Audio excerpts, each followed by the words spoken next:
5, 4, 3, 2, 1. Começa agora a aula mais divertida do mundo. Existirá em todo corpo tremulará a velha bandeira da vida. E quem pediu a música de hoje foi a minha amiga, a professora Rosiane Marques. Ela é historiadora, ela é pós-graduando em História. Tá aí então, querida Rosiane, a música que você pediu. Será quando menos esperar, da onde ninguém imagina. Demolirá, toda certeza não sobrará, pedra sobre pedra. Aê! Você pode fazer como a Rosiane, entrou no canal, se inscreveu, saiu pedindo tudo quanto é música. E hoje nós estamos comemorando a incrível marca 45.710 visualizações. Eu tô tomando bronca da DL, não? Não. 45.813 visualizações. Que não seria, o que seria de mim se não fosse você? Então, já sabe, né? Bota exclusivo, meu filho! Dá trabalho para fazer. Agora sim, minha querida e linda turma de nono ano, turma de História. Hoje nós vamos tratar da insurreição pernambucana de 1817, da Revolução do Porto de 1820 e vamos tentar caminhar aí para a independência e o primeiro reinado de 1822 a 1831. Então, simbora, que a aula está começando. Bom, no início do século XIX, o estabelecimento da corte portuguesa no Brasil reforça o poder central no Rio de Janeiro e enfraquece as províncias. Então, com a crise na economia açucareira e nas fazendas de algodão, agravadas justamente por uma seca, aumentam então as dificuldades de toda essa região. E em 1817, proprietários de terras, comerciantes, padres, bacharéis, enfim, muita gente aí passa a conspirar contra os militares e comerciantes portugueses, que eram acusados aí de ser os responsáveis pelos problemas de todas as províncias, né? Então, esse complô, aspas, aí, é descoberto. E no dia 6 de março, um dos conspiradores, o capitão José de Barros Lima, resiste à prisão e mata um brigadeiro português. Isso mesmo, o ato deflagrou o chamado Levante do Forte das Cinco Pontas, e a revolta espalha-se pelas ruas do Recife. O governador, na época era o Caetano Pinto, ele foge aqui para o Rio de Janeiro e, inspirados aí na Revolução Francesa, na independência dos Estados Unidos, nas lutas de emancipação da América Hispânica, tem como objetivo imediato tirar do controle do comércio das mãos dos portugueses e dos ingleses. De posse do Recife, os rebeldes, então, organizam o primeiro governo brasileiro independente e proclamam aí a República, mas mantiveram a escravidão. Bom, divididos quanto à condução do motim, os pernambucanos são cercados e atacados pelas chamadas forças legalistas em maio de 1817. Sem o apoio das demais províncias nordestinas, a insurreição, então, é sufocada no mês seguinte. Centenas de revoltosos são presos e os principais líderes foram executados. Mas o clima de contestação não desaparecia aí da região. Bom, em 1808 havia na verdade, houve uma inversão aí em relação à chamada correlação de forças, transformando-se a antiga colônia em metrópole. E essa sensação, ela veio a ser, diria, confirmada em 1815, com a elevação a reino e a evidente autonomia que decorria desse ato, né? O mal-estar aumentava com a permanência do monarca no Brasil e a sucessão de promessas não cumpridas, né? No caso, não há uma metrópole sem rei, como diz Schwartz, e essa Todavia, Tordava, no caso, já eram 13 anos de convívio em sua colônia tropical. O grosso das atenções se voltava, portanto, para o regresso de Dom João VI. Essa fala é de Schwartz. Bom, a insatisfação da população brasileira com a permanência da corte no Brasil era muito grande. Para vocês terem uma ideia, a burguesia portuguesa, extremamente prejudicada com os decretos assinados por Dom João VI, que acabaram com o monopólio comercial, queria a recolonização do Brasil. E no dia 24 de agosto de 1820, começa na cidade do Porto um movimento liberal, que logo se espalha por outras cidades, consolidando-se com a adesão de Lisboa. Iniciada pela tropa, irritada com a falta de pagamento, e também por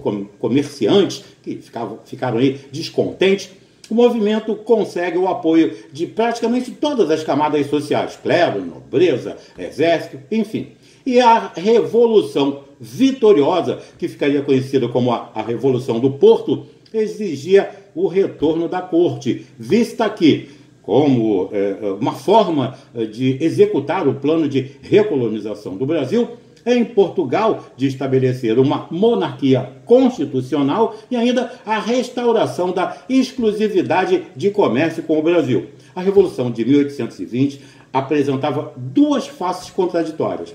Para Portugal, era liberal, na medida que convocou as cortes, né? No caso, a Assembleia, que não se reuniam desde 1689, com o objetivo de elaborar aí uma Constituição que pudesse estabelecer os limites de poder do rei. Para o Brasil, era antiliberal e recolonizadora, vista que se propunha a anular as medidas concedidas por Dom João VI, exigindo a volta dos monopólios e dos privilégios portugueses, limitando a influência inglesa, subordinando novamente a economia e a administração brasileira a Portugal. Bom, os brasileiros apoiaram imediatamente esse movimento, acreditando que os princípios liberais que moveram ali a Revolução do Porto seriam uma garantia para as conquistas já efetuadas, na medida em que deputados brasileiros participariam aí, pelo menos teoricamente, da constitucionalização do Estado através da Assembleia das Cortes. Bom, é preciso lembrar que esse direito de participação de brasileiros foi um desdobramento do fato do Brasil ter se tornado Reino Unido, deixando assim de ser colônia, né, em termos políticos e administrativos, é claro. Muitos comerciantes portugueses, ansiosos por recuperar os seus privilégios, aderiram ao movimento, apoiado pelas tropas portuguesas. Bom, as decisões das cortes em relação ao Brasil mudariam rapidamente esse ambiente de apoio ao movimento liberal. Primeiro, porque foram as pressões para a volta de Dom João VI para Portugal o que acabou ocorrendo em abril de 1821. Antes de voltar, o rei faz o quê? Ele nomeia ali o seu filho Dom Pedro como príncipe regente e convoca eleições nas províncias para a escolha dos deputados brasileiros para a Constituinte Portuguesa. Logo depois, as cortes determinaram que as províncias brasileiras deveriam subordinar-se diretamente a Lisboa e não mais ao Rio de Janeiro. Também fecharam vários órgãos administrativos das colônias. Eles restabeleceram as vantagens comerciais de mercadores portugueses nos portos e acabaram esvaziando o poder político do príncipe regente, pressionando-o a voltar para Portugal. Na verdade, um choque de interesses que era inevitável. Ainda dá um tempinho? Vamos então para a independência e o primeiro reinado. Legal? Bom, a instalação em 1808 da corte portuguesa no Brasil contribuiu para a separação definitiva dessas duas nações. A abertura dos portos e a criação do Reino Unido do Brasil praticamente cortam os vínculos coloniais e preparam a independência. Com a Revolução do Porto, que eu acabei de falar, em 1820, a burguesia portuguesa tenta fazer do Brasil retornar à situação de colônia, né? Então, a partir do ano seguinte, as cortes constituintes, no caso aí o parlamento lusitano, obrigam Dom João VI a jurar lealdade à Constituição por elas elaborada e retornar imediatamente a Portugal. No Brasil, ficou Dom Pedro como regente, conforme eu falei, para poder conduzir aí a separação política, caso fosse inevitável. Pressionado pelas cortes constituintes, Dom João VI chama Dom Pedro a Lisboa, mas o príncipe regente resiste às pressões que considera aí uma tentativa de esvaziar o poder da monarquia. Forma-se em torno dele um grupo de políticos brasileiros que defendem a manutenção do status do Brasil no Reino Unido. Em 29 de dezembro de 1821, Dom Pedro recebe um abaixo-assinado com mais de 8.000 assinaturas, pedindo que ele não deixe o Brasil, e sua decisão de ficar foi então anunciada no dia 9 de janeiro do ano seguinte. A articulação do movimento que defendeu a independência, que pode ser caracterizado como liberal pela elite colonial, tem um grande, diria, tem um toque, como diria, uma colocação até ruim, tem um claro, né? Eu não gosto de usar esses termos, mas aí ele tem um ponto em que a manutenção da estrutura colonial de produção, ou seja, o latifúndio e a escravidão devem ser pontos inegociáveis. Observando-se os textos de 1822, a gente percebe que a palavra independência nem sempre esteve associada à ideia de separação completa da metrópole. Refere-se frequentemente apenas à independência administrativa, com exceção de uma minoria radical. Os elementos mais chegados a Dom Pedro pareciam desejar até o último momento a monarquia dual, ou seja, a ideia de independência completa e definitiva só se apresentou no último momento, imposto pelos atos recolonizadores das cortes portuguesas. Isso foi parte disso é uma citação da Emília Viotti da Costa. Bom, entre os políticos que cercam aí o regente estão os irmãos Antônio Carlos e José Bonifácio de Andrada e Silva, e o Visconde de Cairu, além de José da Silva Lisboa, isso mesmo.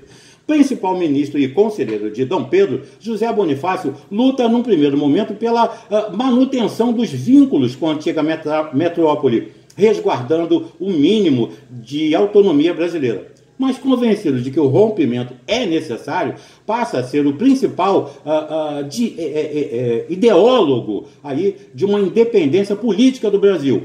Fora da corte, outros líderes liberais como Joaquim Gonçalves Ledo, Januário da Cunha Barbosa, eles atuam nos jornais e nas lojas maçônicas, fazendo pesadas críticas ao colonialismo português e defendem a total separação da metrópole. Então, em 3 de junho de 1822, Dom Pedro recusa fidelidade à Constituição portuguesa e convoca a primeira Assembleia Constituinte Brasileira. No dia 1º de agosto, ele assinou um decreto declarando inimigas as tropas portuguesas que desembarcarem no Brasil. Bom, 5 dias depois, assinou um manifesto às nações amigas, redigido pelo José Bonifácio, onde Dom Pedro justifica o rompimento com as cortes constituintes de Lisboa e assegura a independência do Brasil, mas como reino irmão de Portugal. E, em protesto, os portugueses anularam a convocação da Assembleia Constituinte Brasileira, ameaçaram aí